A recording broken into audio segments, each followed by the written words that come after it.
पंचशील है उनको मेरा नमस्कार और बच्चों को प्यार भरा आशीर्वाद। हाँ, पत्रिका तो बहुत कठिन भी है और एक चुनौतीपूर्ण कार्य है ये। इसको करने के लिए आपको डिग्री भी चाहिए, आपको जर्नलिज्म का कोर्स करना पड़ेगा, जिसके माध्यम से आप पत्रकारिता में आगे बढ़ सकते हैं। मास कम्युनिकेशन का भी कोर्स करना आपको पड़ेगा, जिसकी आपको डिग्री मिलेगी।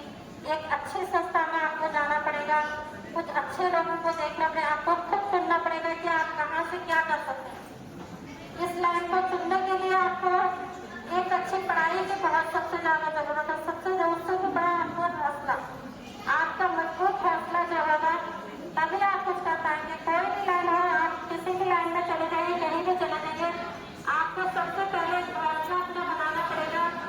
आगे अपने आप को मजबूत कदम रखने के लिए आगे बढ़ना पड़ेगा। उसके लिए पत्रकारिता के लिए आपको जर्नलिज्म का कोर्स बहुत जरूरी है, क्योंकि जब तक ये कोर्स आप नहीं कर पाएंगे तो आप पत्रकारिता को समझ नहीं पाएंगे।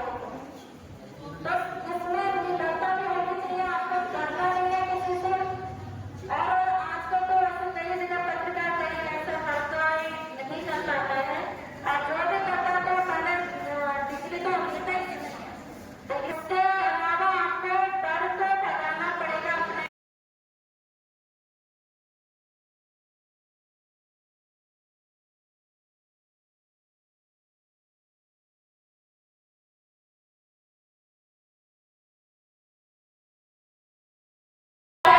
अगर पत्रकारिता में चलना है तो बढ़ना है तो चलना है, अपने मन में एक निडरता रहना पड़ेगा, अपने डर को दूर करना पड़ेगा और सबसे अभिभावक को मीटिंग हमारे इसके तहत रखी जा रही है। अभिभावक संघ की मीटिंग हमारी हर महीने में एक मीटिंग है।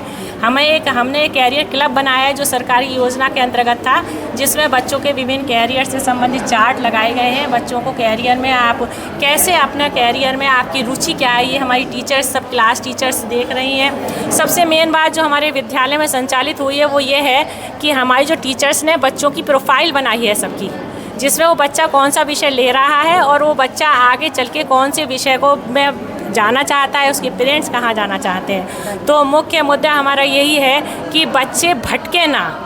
हम सरकार की जो ये नीति है उसको ज़मीनी स्तर से अपने विद्यालय में चला रहे हैं। हमारी प्रधानाचार्य अनुवाला मैडम जब से आई हैं वो हमारे इसकी अध्यक्ष हैं और इन्होंने इस कार्यक्रम को बहुत प्रोत्साहित किया है।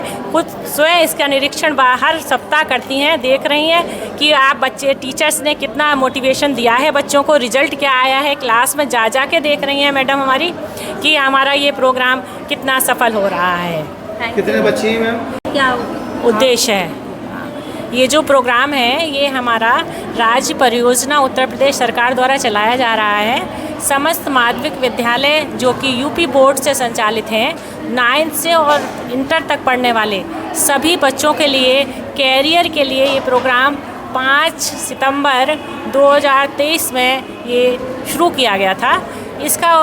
इसी दिन एक पंख पोर्टल लॉन्च किया था। इस पोर्टल में के माध्यम से जो सरकार का उद्देश्य था कि बच्चे अपना कैरियर कैसे चुन सकते हैं, तो सरकार की ये मंशा थी। सरकार ने ये प्रोग्राम सब विद्यालयों में अनिवार्य रूप से संचालित किया था कि पंख पोर्टल पर 9th से इंटर तक पढ़ने वाले सभी बच्चे इसमें अपना रजिस्ट्रेशन कराएं। ये जो सुविधा है केवल यूपी बोर्ड की छात्राओं के लिए, बच्चों के लिए ही है।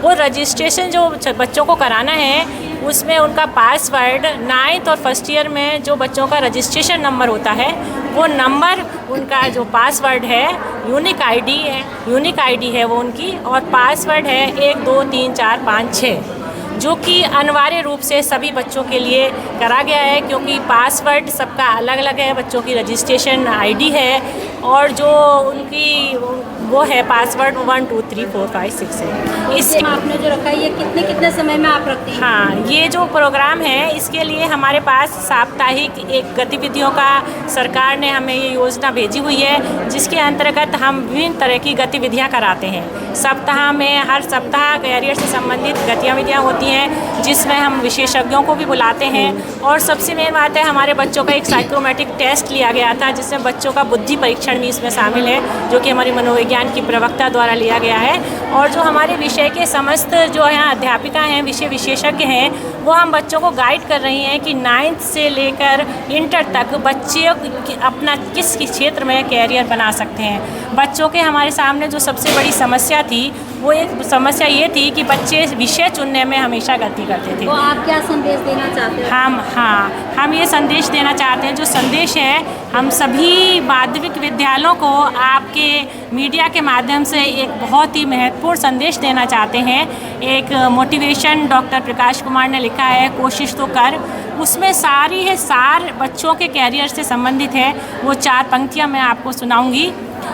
थोता हो ना भार हो, मेहनत एक सार हो, थोता हो ना भार हो, मेहनत एक साथ हो, प्रयास पर प्रयास हो, अब निरंतर अभ्यास हो, प्रयास पर प्रयास हो, निरंतर अभ्यास हो, श्रम के लहू में झोंक दे जिगर, सफल हो न हो कोशिश तो कर।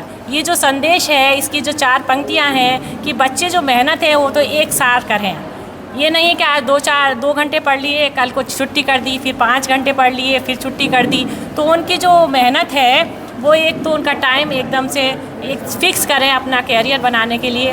दूसरा, बच्चों का जो श्रम है वो बेकार जा रहा है। बच्चा एक दिन आया, फिर 2 दिन बच्चे ने छुट्टी कर ली, तो जो उसका श्रम था एक दिन का, उसने आधा पढ़ा, ना उसकी प्रॉब्लम सुनी, ना वो क्वेश्चन वो चैप्टर से अच्छी तरह से तैयार हुआ। तो हम बच्चों को, माध्यमिक विद्यालय में पढ़ने वाले समस्त बच्चों को ये कहना चाह रहे हैं कि 4 दिन बाद वो आई तो दूसरा चैप्टर चल रहा है। तो बच्चों ने जो एक दिन मेहनत करी थी वो श्रम भी बेकार चला गया, बच्चे वो सब भूल गए। आप भी आए हैं तो आप अपने बारे में थोड़ा सा कुछ बताएं हमारे दर्शकों को। सादर प्रणाम, मैं डॉक्टर अंशु सक्सेना हूँ। मैं मेडिकल ऑफिसर इंचार्ज हूँ यूपीएससी पला साहिबाबाद पे।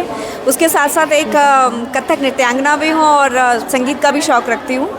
मैं बहुत बहुत बधाई देना चाहूँगी प्रिंसिपल मैडम को और पूरे स्टाफ को, जिन्होंने इतना अच्छा कार्यक्रम ऑर्गेनाइज़ कराया, क्योंकि मेरे हिसाब से सही समय पे करियर काउंसलिंग बहुत ज़रूरी होती है। अगर सही समय पे बच्चों को पता चले कि उनके पास क्या क्या अपॉर्चुनिटीज़ हैं, किस किस फील्ड में, किस किस सब्जेक्ट्स के थ्रू, तो वो बेहतर कर सकते हैं और उनका जो है विजन प्रॉपर क्लियर होता है। Thank you so much. Thank you. Rajni Rawat और आज हम आए थे राजकीय कन्या इंटर कॉलेज में, जहाँ पर कुछ बच्चों को के लिए कुछ प्रोग्राम, रोज़गार जो सरकार द्वारा चलाई जा रही है उसका प्रोग्राम हुआ था। तो हमारे जो यहाँ पर सभी ने कुछ अपनी अपनी विचार रखे हैं सब ने, तो इनका बहुत बहुत धन्यवाद और बने रहें हमारे साथ, हमारे चैनल के साथ। नमस्कार।